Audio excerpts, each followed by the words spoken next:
Tickets to Spiel are 75% sold out. We are almost there, and I have the top 10 small box games for you to check out at the event. I've listed this from smallest to largest. You've got some nooks and crannies in your suitcase to fill. Check these out.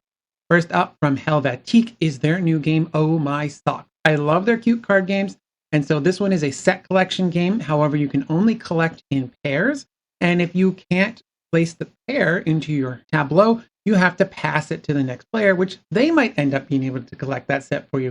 So that's a cool little way to move things around. Next up is, of course, we can't have a small box list without an Oink game. One of the new Oink games this year is Etiquette. This one is rather expensive for all these small box games. I think this is actually almost the most expensive one on the list. It is pretty cool. There are random patterns, and you are kind of creating this way to determine what that pattern is. There's no definitive way, but what you're trying to do is actually convince each other, basically, that the way you think the pattern is going to go is the same way another player thinks the pattern is going to go, and that's how you'll score points. Last year, fishing was really popular from Friedman Freeze. This year, they have another game, this time called Fearless.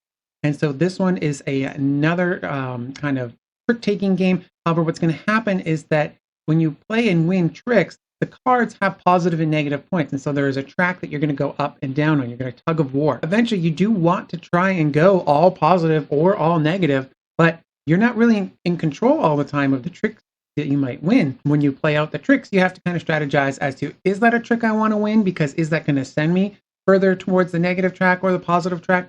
And there you go. Next up is Serial Killer. This is a hidden movement deduction game for 2 to 3 players. This was originally a micro game, and it's now upgraded to a small box game, adding a 3rd player.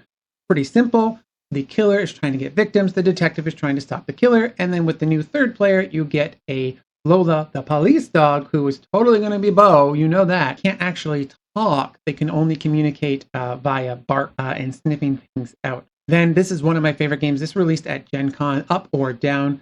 I simply love this game. It's going to make your brain hurt so much. Definitely something I think you should check out. The artwork is beautiful, but this is by Kramer and Kiesling, and you are going to be playing out the lobby cards. You can check out my video on this one because it's so good, and it's definitely one I think you should definitely check out. The price is still not to be set, but Capstone normally has sales on at their booth, so definitely go check them out and all of their bigger box games. Then, of course, from All Play, their little small box square things that are a little bit more on the chunky side, so just be careful. This is 2 inches or 5 centimeters thick, but this is a card crafting system and is a shedding game. You can either play 1 card, which will be a ruin, and when you do that, you can then upgrade one of the cards using John DeClaire's card crafting system, which is really neat.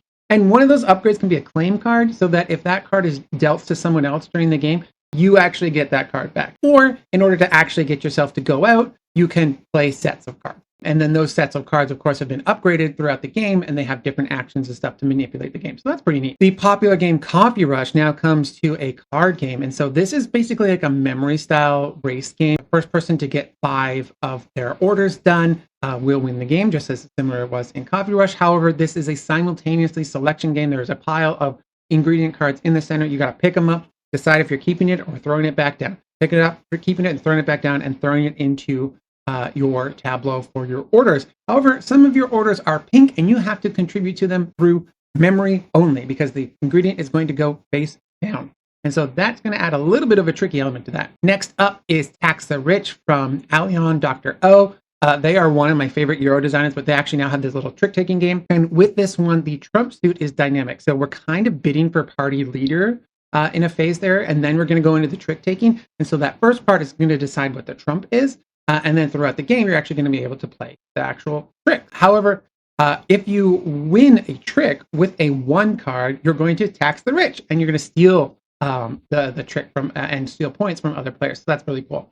There's also a couple of other unique mechanics in there as well. And so that's a nice, unique way of looking at trick-taking with a little bit of political satire in there for you. Next up is Pawnscape. Thomas Hollix hits these lists again. He just can't stop pumping out these games. What's awesome with Thomas is that they've got like a game for everyone. And so this one is another tableau builder. He also has Aquaria coming out, which is a much more heavy Euro tableau builder. This one is much more of a light tableau builder, filled with amazingly illustrated frogs. Now, there is another list on this one, the next one, which is called Reptile Tank. And this one's designed and illustrated by Michael Peichel, who works closely with Thomas. And so both of them have tableau building games coming out. So what could be the difference between the two of them? Reptile Tank is much more of a pattern matching tableau game where you're similar to like My Shelfie, where you're going to try and line things up correctly. And Pawnscape is much more of a action mechanic type of game, similar to what I would say Castle Combo.